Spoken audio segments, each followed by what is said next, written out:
for UKIP, things went from bad to worse, despite being a key voice in the EU referendum debate 2 years ago. It faced near annihilation yesterday, losing over 120 seats. But General Secretary of the party, Paul Oakley, says it's not finished yet.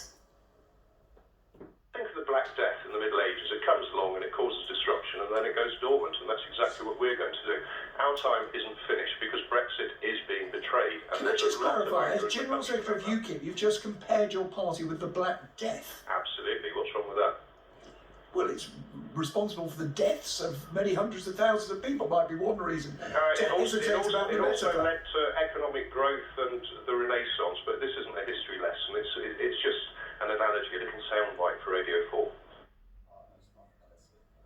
OK, right. UKIP has had a tumultuous time in recent months. In January, then leader Henry Bolton lost a vote of no confidence after a string of racist messages from his girlfriend was leaked online. UKIP then almost became insolvent in March when ordered to pay almost £200,000 in a defamation case over a member who accused Labour MPs of covering up the Rotherham child abuse scandal. Now, to discuss this further, I'm joined by Brexit partner Professor John Ryan, a research fellow at the London School of Economics. Thanks very much for joining us here in the studio. Now, I suppose we need to firstly look at the winners, the losers from yesterday's elections. Almost everyone seems to have done worse than they thought they would, haven't they? I think Labour Party and the Conservative Party have won some places and lost in others. The Liberal Democrats have come back from a very low base. And obviously, UKIP has nearly been wiped out. So I think that's where we stand at the moment. Yeah, I mean, if we look at UKIP, 120 seats.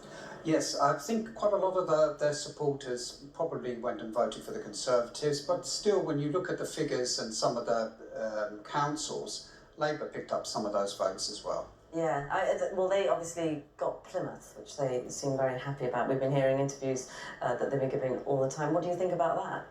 Yeah, I think that's a good result. I think for the Labour Party, they've done well in London. I think it's really an indication really where Theresa May's at, that she's celebrating not losing Wandsworth, because they lost seats there, and I think that they're on 33 and Labour's on 26. That's not a particularly good result, and it seems a bit strange that she actually went there to celebrate not being defeated in Wandsworth, which is, parts of that borough are very strongly Conservative.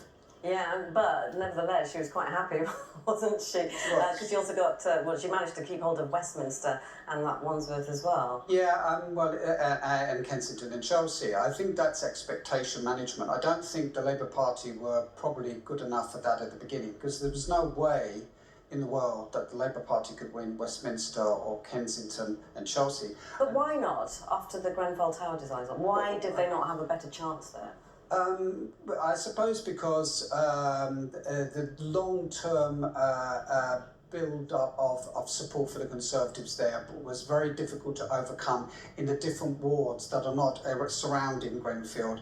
I think it's very, very difficult to win that ward off the Conservatives in any circumstances, and this was a particularly bad situation with Grenfell, where there was a massive tragedy and where there was a lot of criticisms of the Conservative Council, yet they were able to prevail pretty soon after that tragedy. So it just shows you how difficult it is. And in Wandsworth, I think that Labour didn't target all the seats in Wandsworth. West Putney, East Putney were very difficult to take, those particular wards. They concentrated their fire where they could win, and they've closed the gap somewhat in that particular council. And just very quickly, if we look at the Lib Dems, I mean, they did okay, didn't they? They did okay. And what the interesting thing is that you look at these results and the percentages, what they would look like in a national election.